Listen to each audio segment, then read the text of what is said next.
sa kabungsuran.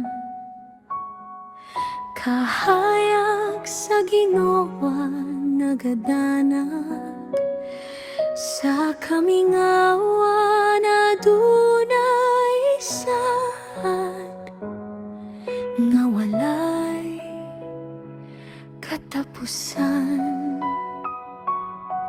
Nibalik si Abram uban sa iyang panimalay, gikan sa Egipto puno sa paglaom ug kahayag. Ang iyang mga baka ug panalangin midaghan, kay ang Ginoo nag-uban sa matag lakang. Dito siya mitindog ug miyampo pag-usap sa altar nga iyang gitukod kaniadto. Nagasimba sa ngalan sa labaw, gamhanan nga matinud anon hangtod sa kahangturan.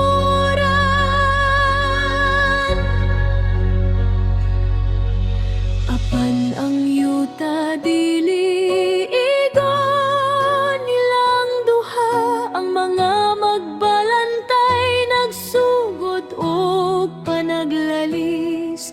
Si Lot ug si Abram nagatubang sa pagpili, apan ang gugma nagpabilin sa ilang kasing-kasing. Niingon si Abram nga malinawon, dili kita mag-away kay magsuon kita. Pili ang imong gusto nga dalan, ug ako mosunod sa kabubuton sa mahal. Ang mapainupsanon ginatuboy sa Ginoo, ang matinumanon dili niya biyaan. Bisan unsay kahimtang sa kinabuhi, ang saad sa Dios magapadayon. Oh Ginoo, ikaw ang among kahayag, sa tanang panahon ikaw nagaagag. Sama kang Abram nga misalik kanimo, ang among kasing-kasing magpabilin nga matinud anon.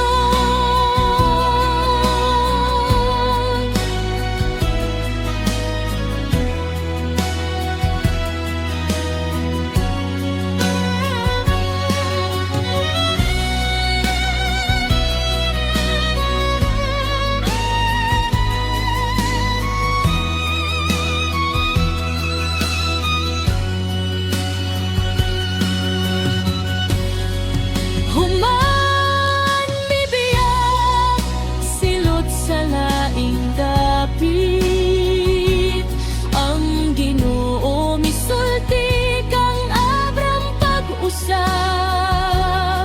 Tan-awa ang siglagan ug kasadpan, ang tanang yuta ihatag ko kanimo.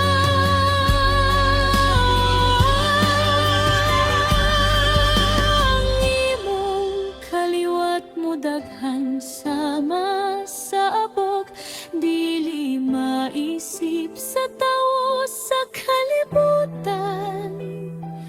Busa mitindog si Abram uban sa pagtayeg ug nagtukod ug altar alang sa Ginoo. Ang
Sa hangin madungog ang imong saad, sa kahilom nagpabilin ang imong gugma, hangtod sa kahangturan.